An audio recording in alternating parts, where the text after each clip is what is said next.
Tekenders van die wêreld, boek 2, die verhale van Ierland. Die ketelmaker se skat, deur Patricia Lynch.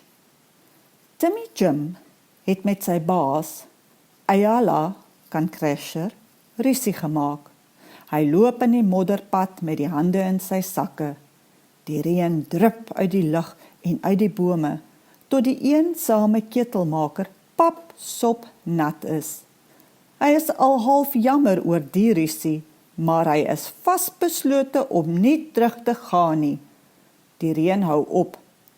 Die laaste streepie sonlig raak weg. 'n bitterkoue wind waai oor die meer en laat hom bibber. Ek is dood van die honger, mompel hy. En dis so alleen hier. Ek kan net so goed op die maan wees. Dan sien hy 'n liggie in die hawietjie weerkaats. Die klipperige pad gaan skielik afdraand. Timmy se voet hak aan 'n bos en hy val. Hy kom hande 4 voet onder in 'n sanderige holte te lande. Sy voet pyn verskriklik. Timmy sit regop en vrywe sy voet. Skielik val daar 'n klip op sy hand. Toe nog een en nog een. Hou op om na my voordeur te kyk, sê 'n vieserige babbelstemmetjie. Eers skrik Timmy Jim. Toe lag hy. Dis so 'n ware konyn wat klippe na my toe gooi en maak of hy kan praat, sê hy. Hy sien hoe die konyn met sy voete agtertoe skop en met groot, verskrikte oë na hom kyk. Met 'n laaste skop verdwyn die konyn in sy gat. Timmy Jim kruip onder 'n bos in. As ek tog net 'n bietjie geld in my sak gehad het, kla hy, dan kon ek vir my slaapplek gaan soek het. Die konyn begin weer klippe na hom toe skop. Skielik vang hy een van die klippe. Dis vierkantig. Nee, dis geen klip nie. Dis 'n ronde skieling. Nee, dis 'n ronde goue pond. Nou toe, tel nou op jou goue ponde en maak dat jy wegkom, sê die konyn. Daar is 10 en opskit. Jy sit bo op die bek van my gat. Timmy Jim soek tot hy al 10 gekry het en begin deur die sneeu aanstap, terwyl die konyn nog agter hom mompel. Maar Timmy Jim lag net.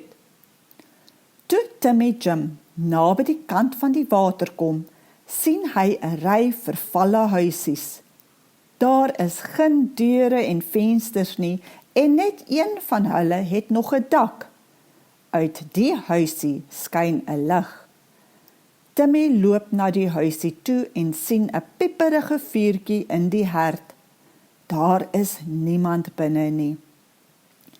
Timmy Jim hurk op die vloer. Dis hard en koud. Hy probeer homself troos met die geld in sy sakke. Toe die wind deur die venstergat ingewaai kom en die rook in sy oë blaas, vererg hy hom. Hier bly ek nie langer nie, sê hy en stap die sneeu in. Hy loop na die hawietjie toe om te kyk of hy nie 'n bootjie daar kry nie. Maar in die maanlig sien hy net 'n gebreekte tou aan die meerpaal fladder en die water van die meer is grys en leeg. Nou wie het dan die vuur gemaak? Vra hy hardop vir die nag. Is hier man, vrou of kind hier rond? Niemand antwoord nie. Hy loop weer met die paadjie langs, tot hy by 'n klipgebou kom. Daar is 'n uithangbord. Rusoord. Timmy Jim gaan binne en vra kos en slaapplek. Kan jy betaal? Wil 'n vet man weet. Natuurlik kan ek, sê Jimmy en sit 'n goue geldstuk op die tafel neer. Die vet man se oë rek. Waar kry jy so baie geld? Wil hy weet. Dis my saak, sê Timmy Jim. Dis nie jou saak nie. Hoe weet ek jy's nie 'n rower nie? raas die vetman. En voor Timmy Jim weet waar hy is, word hy by die deur uitgeskop. Daar is 'n ordentlike weduwee wat vir jou warm tee en brood sal gee, sê 'n bedelaar wat voor die deur sit. Die bedelaar bring hom na 'n rietdak huisie waar 'n rooi wang vroutjie by 'n skoon geskropte tafel sit. Sy gooi kookwater in 'n swart gerookte teepot. In 'n pan stoom 'n aartappelkoekie. "Dis 'n bitterkoue aand, mevrou," sê Timmy Jim. "Kan ek en hierdie arme man asseblief vandag hier slaap?" Die weduwee sit die teepot neer en nooi hulle binne.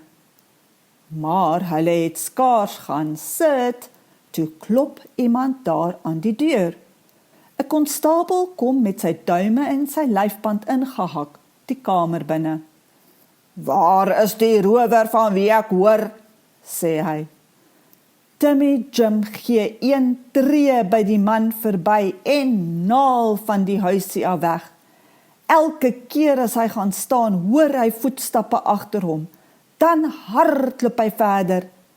Eindelik kan hy met sy seer enkel geen tree verder nie.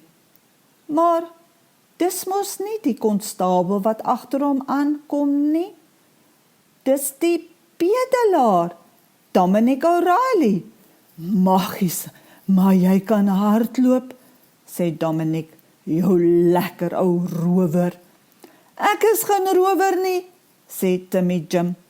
"Ek is 'n respektabele ketelmaker." "Ketelmaker," snork Dominic. "Ha, dan wil ek niks met jou te doen hê nie." En hy stamp Timmy Jim dat hy hals oor kop die heuwel afrol. Toe Timmy weer regop sit, lê daar 3 paaie voor hom. Terwyl hy na die 3 paaie sit en kyk, sien hy deur anderkant in die kom van die berge 'n vuur wat stadig groter word. "Ai, by daardie vuur wil ek gaan sit," sê Timmy Jim en begin aansukkel in die rigting van die lig. Hy fluit en sing. Hy voel in sy sakke. Sy geld is skoon veld. "Waar is my skat?" wonder Timmy Jim. "Het dit uitgeval toe die bedelaar my omgestamp het?" Nee, sy baadjie is nog styf vasgeknoop. Toe onthou hy hoe die bedelaar hom gestamp het. Hy het hom beroof en geskoord met die geld. "Ek sal hom doodmaak," dreig die ketelmaker. "Ek sal hom agtervolg tot by oom Daantjie in die kalverhok." Maar daardie heerlike vuur in die berge is vir hom te aanloklik. Hy begin lag. As die goud vir hom net soveel moeilikheid bring soos vir my, kan hy dit maar hou. Toe voel sy vingers 'n gat in sy sak en hy ontdek nog 1 goudstuk in die voering. Dan is dit waar die geld heen is. Ag, wat maak dit saak? Ek is darm nog ryker as wat ek gister die tyd was. Hy loop maar aan na die vuur toe. Toe hy naby kom, hoor hy vriendelike kampgeluide. Mense lag en praat. Hy sien 'n vuur waarin groot stompe gloei. En die groot swart ketel, die vrouens, die mans, die kinders.